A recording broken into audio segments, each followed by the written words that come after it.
I'm walking on sunshine, wow, and don't feel good. I may be over or undershot in this video, I'm not sure. So you may be able to see everything, and if so, I apologize for nothing. Hopefully my head isn't cut off, because that would suck. Let's talk about Monster Musume episode 1, which apparently comes out on Tuesdays at like 12 o'clock in the afternoon. Cool, whatever. Nice, cool story, bro. Woo! So let's talk. Alright, so first things first. They did pretty much confirm that that the anime is going to do the 2 chapters per episode thing, because this first episode was the first 2 chapters of the manga. Now, for those who were curious, and for those who are just watching the anime reviews and don't know anything about Monster Musume, the first episode is a pretty good adaptation of the manga, and pretty much gives you the story, which is humans and demi-humans, I think was the subtitle version I understood that they were going with. Demi-humans are now interacting due to the laws. But the thing is, they all have to be with host families, and there are certain rules, like how humans can attack them, and they can't attack humans, and they have to be with their human host family if they go out in public. All these fun little rules. And we're introduced to Kurusu. That is the main character. That will probably be one of the few times you ever hear his name. Because as you already hear in the anime, Mia calls him darling. He will be called husband or boss. He will be called fucking master. He never goes by his name. Like no one in the series. Even Miss Smith calls him darling. Mia calls him darling. Poppy calls him husband. Like, nobody calls him by his name. So if you're trying to learn the main character's name, that's kind of a joke in itself, because it's kind of irrelevant, because the anime tells you it's irrelevant. But yeah, the first episode, for the most part, was pretty faithful to the manga, minus a few things I want to talk about. First thing, they only skipped like one scene, which was in the second half, which is the whole Love Hotel thing, and Miss Smith comes in there and breaks in. In the manga, when she walks out, there's an awkward scene of, what were you two doing anyway? And then they're both like embarrassed and shit. They took that out of the anime, but it's not really an important scene. The other thing is that they actually cut down the fan service. For those who think there's a lot of fan service in this anime from the first episode, go read the manga. Go read the manga. And I wouldn't even say they cut the fan service in the sense that they cut out scenes. They just kind of re-edited the scenes. There's only one, and I think they did that so we didn't have to deal with censoring. There's 2 scenes I'm thinking of that I feel like were intentionally censored. It's a scene in which when Mia's in the dressing room changing clothes and she's lifting up her shirt and everything. Well, it does like this pan down, and then it skips her breasts and goes straight to her waist, and then stops right above her crotch. Well, in the manga, you see her assed out. Like, Mia has no problem being naked in front of him, which I find is funny because of the gag about her being embarrassed about him seeing her underwear. So it's like, you're afraid of him seeing your underwear, but you will jump at the chance and actually be the forward person in the relationship to have sex with him. But you're embarrassed about him finding your triangle penis. Then you got... fucking... The panty joke is still funny to me because it's so dumb. It's like so your panties are literally like a piece of cloth that you just throw on your crotch. And considering she strips like 4 times in this damn episode. The other censoring is, I think, is in the beginning when they're in the bathroom, in the bathtub, and she presses her breast against his back. It's obviously censoring her nipples, which I think I've noticed. The anime is not going to take the fan service nowhere near where the manga took it. Meaning you'll still have the same scenes, they just won't do the full assed out nudity. Like, for example, went back into the whole trying on the bras and everything, she's like, I don't usually wear bras. Well, in the manga, you see her full naked breast, like nipple and everything. In the anime, it's just like her cleavage. There's like a little bit more cleavage than usual. That's literally all it is. The other thing I want to talk about is that the animation is really fucking good. The animation was like surprisingly good. And the scene that showcases that the best is the scene that got such a weird buff in animation, which is when he decks the dude laughing at Mia for the second time. And by the way, he does that more than once. So look for it. He's going to be punching some dudes. It's not super consistent, but it happens more than once. And like, cause they wait for the scene, and he's like, and you just see this fist coming out. I'm like, wait a minute, they're not about to animate this like beautifully, are they? And that shit looked legit. It was like, douche, and it was like, dude, go. Shit was legit. It was super legit. So I was surprised. That was really good animation considering. That's a harem. I'm surprised, but then again, he only decks people every once in a while, so it's probably why. Also, for those who might be a little bit annoyed at the fact that for some reason in this series, and it feels way more jarring when I watch it than when I was reading it. The main character's eyes like barely show up.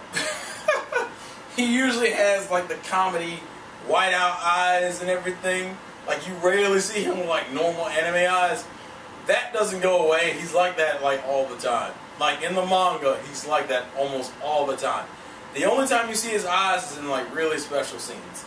So you'll see it every once in a while, but you get used to his weird circle eyes and everything. I'm not gonna lie, it makes certain scenes look weird because his neutral face isn't even his normal anime face. His neutral face is the weird circle eyed kind of face. So yeah. It's kind of like the dude who made the series was like, yeah, the main character is like relatively insignificant, which he kind of is. Also, get used to the violence that's done to him. That doesn't go away. It kind of changes to an extent depending on the girl, but for the most part, Mia is probably the worst he's gonna get. Like almost every other character isn't as violent. Mia is literally the worst, but him like being in violent type situations, that doesn't change. He's always going to be in trouble. Which, going back to the whole 2 chapters per episode thing, even if this thing has 12 episodes, they'll get to Lala. Which I find it funny that the anime opening or ending don't even allude to Lala. Because Lala's going to be in there. Like, unless they just inherently skip her. But if it's doing 2 chapters per episode, there'll be a chapter 24 or 25, depending if this is 12 or 13 episodes. I actually think chapter 25 would be a good place to end it, so like 13 episodes and just stretch out that chapter to fit a full episode, that'd be fine. But I don't know how they're going to address Lala. Lala's going to show up, but she won't show up until like probably the last 2 episodes, last 2 or 3 episodes. So I'm kind of curious about how they're going to do that, but yeah. And then they devoted the ending to Mrs. Smith's team, which if you're doing 2 chapters an episode, we'll see them in like around episode 6 or 7. The 2 episode chapter thing is fine to me. 2 chapters per episode thing is fine to me because it works out for the most part. The only issue will come next week. Will kind of show the problem with it. Like this, because Mia had 2 chapters devoted to her, it doesn't feel as jarring here. But next week, Poppy doesn't get her own chapter after her introduction. So it's literally Poppy's introduced, and then they're going to introduce Centauria at the same time. The problem is, those chapters don't intertwine at all.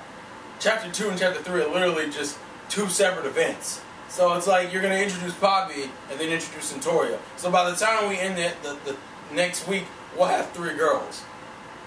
Which is kind of a jump. Which is even weirder because Centauria actually does have a chapter after that. She has like a normal, like a development chapter kind of expanding on her. Like Mia's whole thing this episode was the whole how she feels like that Kurusu may not be into her for the right reasons. Like maybe that he's afraid of Lamia's, or maybe he's afraid of getting arrested. That's why he's so nice to her. Like he's like pretty much his nice isn't out of fear.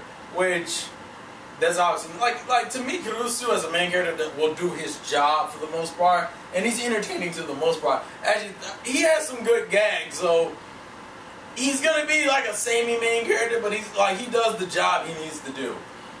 Mia is not my favorite girl, so I wasn't super excited for this episode. Next week I am, and probably the week after, because Centauria is like one of my favorites. The other thing I want to bring up in the episode that a lot of people, that I don't know if people have mentioned yet, why the fuck was the house so dark literally the entire time we saw it? Like almost every scene we saw the house, except for maybe at the very end, after he decks the guy, and they're back at the house. Almost every other scene in the house is dark. And my assumption is maybe they're doing that because as the girls are added, the brighter the house will get, like it's some type of parallel. The problem is that they introduce, like as I said, by the end of next week, we'll have 3 girls in the house. So it's like, they add girls, like, Musume adds girls pretty quick anyway, so it's like, it's not like a slow enough progression for it to matter. So I thought it was weird that the house was so dark.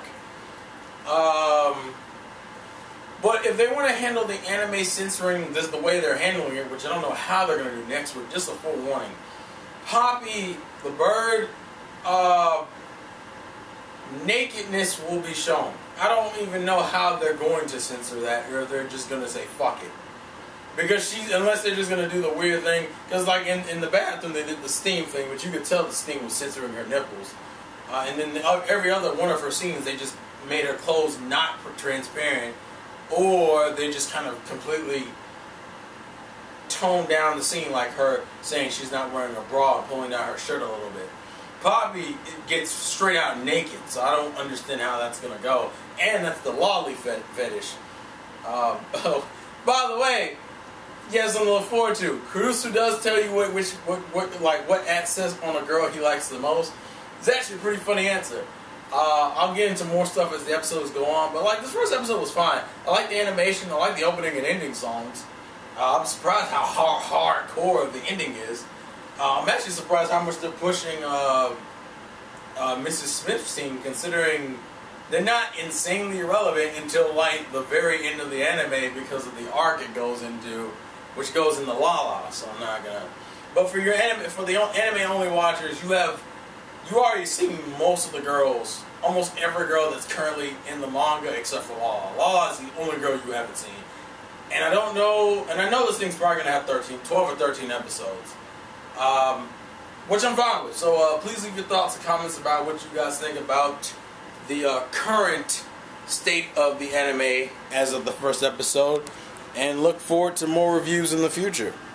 This has been the vlogs again for your boy Terrell, and I'll catch you guys later. Peace.